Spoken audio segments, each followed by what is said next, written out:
I'm just checking my schedule for the next one too, because I'm doing a bunch of these. It's like bam, the bam, the bam. You know what I mean? It's because Dave Sheridan remains in demand all these years later.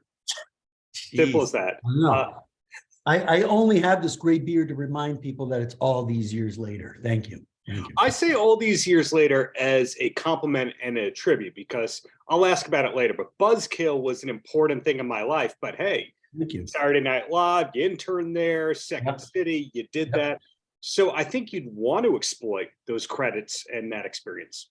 Yeah, that's true. That's true. I mean, sometimes I forget about it. It's funny you mentioned Buzzkill, because I was looking for the film I shot while I was at Second City, and I just utilized college shorts as well. It was called Americhameleon. I put it out on, it was Dave Sheridan's Americhameleon, and I put it out on VHS. And it has some great actors in it too, like Horatio Sands and Ian Roberts, and Amy Sedaris. There's some good Second City actors in there. And but that sort of got me going, because back then, this was like 93 when we finally put it out. And that there was no internet. There was like chat rooms in AOL, but there was no internet. CompuServe. Yeah, exactly. So the way things went viral, people would take the VHS tapes and dub them, and you'd get like a third generation, and people would come up to me going, I saw that film, like I must have like a fifth generation, because then it starts to get like all the tracking stuff, but I think it's pretty funny. But that's sort of what gave way to the next iteration of that was Buzzkill. So when I was looking, I only have this Americhameleon on, like, I have 50 VHS tape shrink wrap still left that I just kept. I mean, they're like 30 something years old now. Wow. I don't know if they would play, because if they sit long enough, there's probably, I don't know.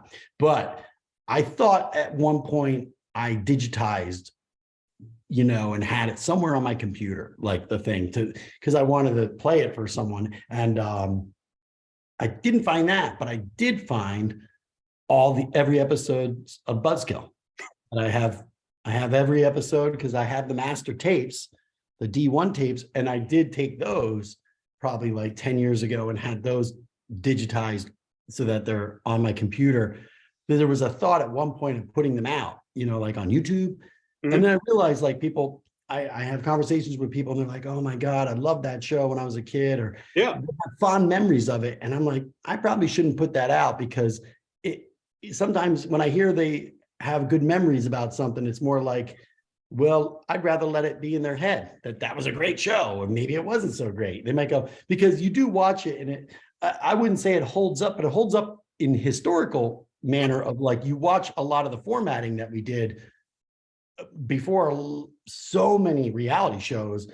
We sort of cut the format of how to do stuff. You know what I'm saying? We kind of created the hey, let me cut you off there with a major compliment. I was thinking about it. Jackass was just basically Buzzkill with the cameras actually visible. And by that, I don't just mean that it was a camera and stunt-oriented show, but the punk rock thing, the intro to the show. Yeah. You guys were putting punk rock that MTV would not play on the map. I remember you used like a New Bomb Turks song at a time when that wasn't possible.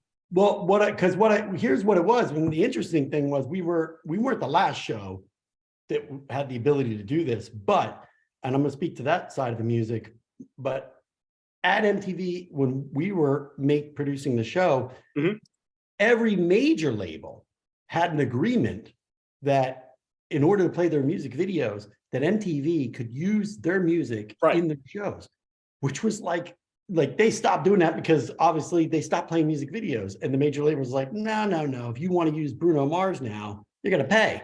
But back then it was like, you could get Guns N' Roses or Michael Jackson or whatever. If it was played as a music video, we could use it in Buzzkill. And we did use some mainstream music, but at the time, and the other guys in Buzzkill, mainly Travis, we had several iterations of bands prior to Buzzkill, during Buzzkill, after Buzzkill, up until like maybe 2010 was the last time I played live with one of my bands. But that was my world, was like the independent, alternative music world. You know what I'm saying? Like when I was at Saturday Night Live, 2 years before that, Nirvana was sleeping on my floor in Ocean City, Maryland, at our beach house. Me and my guys' beach house. We were just mud crew kind of stuff. And so I didn't know them because I think I saw them twice in the Bleach, on the Bleach album, the Sub Pop Bleach stuff. And so then I knew they got signed to Geffen, and they had this like a legit album coming out. But I was working at Saturday Night Live, so I went and talked to this music booker, John Zonars, and I go, look, I'm friends with this band Nirvana. Their album is going to come out. This was like in September. I was like, their album's coming out right now. It will be big. They are going to be the next thing. And he goes, And so I went and saw them in New York in like October. I think it was like at the Beacon Theater or somewhere like that. And I said, oh yeah, I talked about meeting with them. I said, they got me on the list, and I said, I want to talk to you guys about something after the show. But I was a fan. So during the show, I was stage diving and stuff. And these people moved out of the way when I just went up really high, because I used to love to do this like Jesus Christ stage dive thing that would be like HR from like the bad brains. So I would always do that. And I went, and everyone moved out of the way. And I was like, oh crap. And I came down on my shoulder, and I broke my collarbone.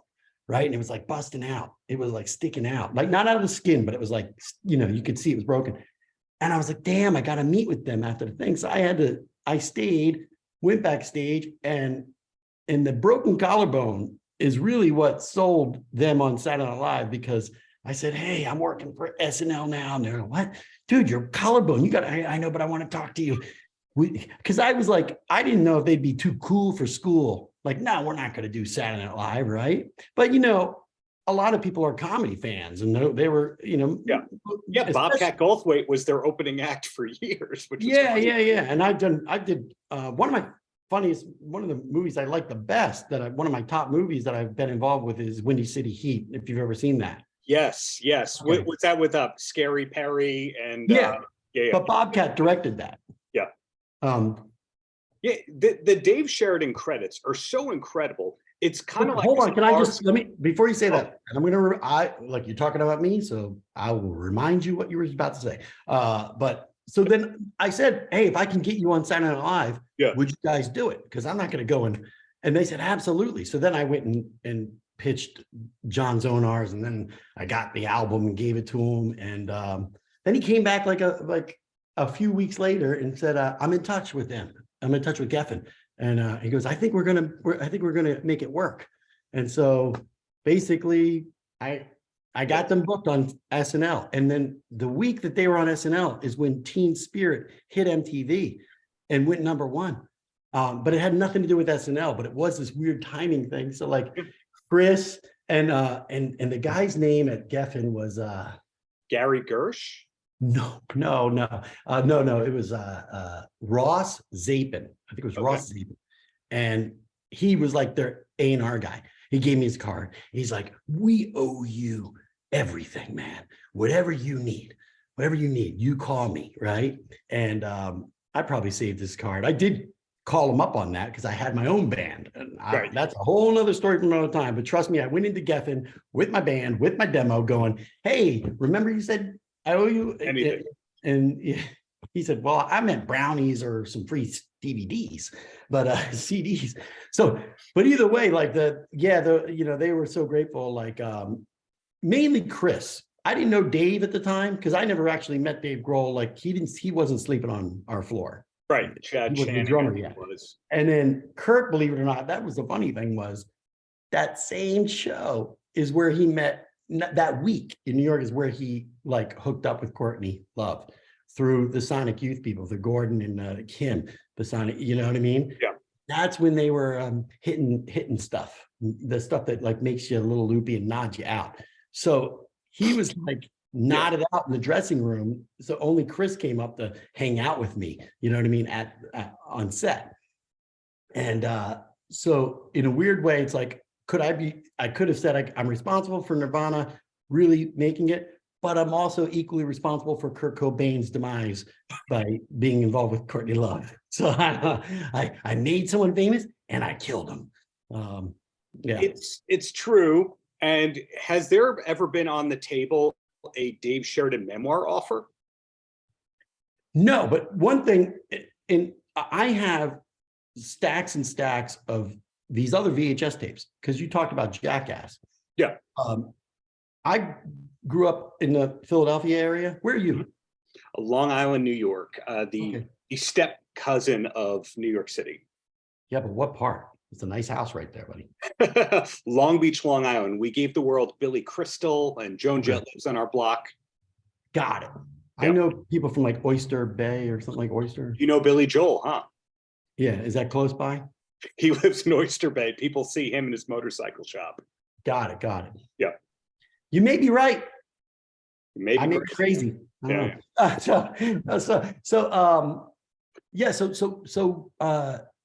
I grew up in the skate, in the punk world, you know what I mean? 15, 14, 16. And so one of my friends, his name is Rob Erickson, he started a skateboard wheel company called Wheelie Co. Land Speed Wheels. And the distributing was through Tumyeto, which is Foundation Skateboards in San Diego here. And for his first like sponsor as a semi-pro was Bam Margera at age 14. And so he was like, we need to make a video. Back then everyone made skate videos. Right. And so I already did Buzzkill. In fact, I was like, it was probably 96. So I was just finishing Buzzkill. So Bam would come out as a young kid and sleep on my floor. And he played me some tapes that he like were making with his friends, these prank phone call things and stuff like that with Brandon and stuff at his house, and taking like the golf carts like around outside of his home, like because his parents lived where there was like a access to a golf thing, and they would steal golf carts and drive them into the the little lake and stuff like that. And Rob tasked me with making like his skate video, you know what I mean? His first like skate video. And I was a big fan when these guys I've never met, but they really inspired what I felt like was truly like where Jackass came from, because of what I did with the land speed video called CKY is what I made. Well, it was called Can't Kill Yourself. Right. And they shortened it to CKY. Right. So it was called Boozy the Clown. It was Whiskey. The snowboard video is called by Whiskey. And there was a Boozy the Clown who would like do the craziest things. And they would take the cameras and they would take a motorbike and just go through a supermarket and wipe stuff out. And this was like right around the Buzzkill time, like a year after. And so I played that for, Rob Erickson and Bam. I said, this is what I want to do with your skateboard. I want to have, because they had real snowboarding in the stuff too. I go, I want to have you skating, but then those little tapes you were sending me, because he's like, I'm a fan of Buzzkill. Look what I'm doing. I go, let's go and make more of that stuff and we'll pepper it all in. And so that's I helped produce and direct that thing. Now, if you get the original one, Land Speed, it's got to say Land Speed on it. Can't Kill Yourself. At the very end, you see me come out of the house where we fake this thing where he smashes these garbage cans, and there's the person coming out of the house yelling at him. Right, that's me.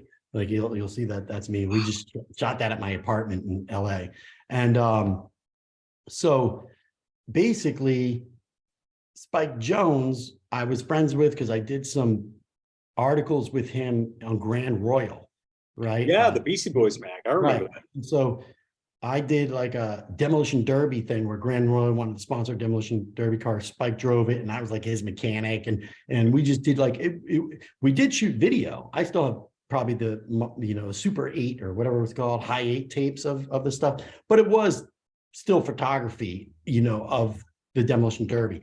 And when he was putting together Jackass, he called me, and I just wrapped Scary Movie. Goofy, great role. Right. This was like 1999, and he basically said like, hey, we're going to pitch, a show similar to Buzzkill at MTV. Do you want to be involved? And I was like, I'm not the kind of guy that goes back. You know what I mean? I like to go forward. Because honestly, I'm only doing any of this. And right now, I'm going to be quite honest. I feel like I am in a rut because I'm doing a lot of, I did for 5 years, just all these low budget horror movies. And I love them. And the only reason I've done them is because there's no boss. I basically, when I talk to the director, hey, I'm coming to do the character the way I want to do the character. I'm going to do what I want to do. I know you have a script, but I'm going to say what I want to say.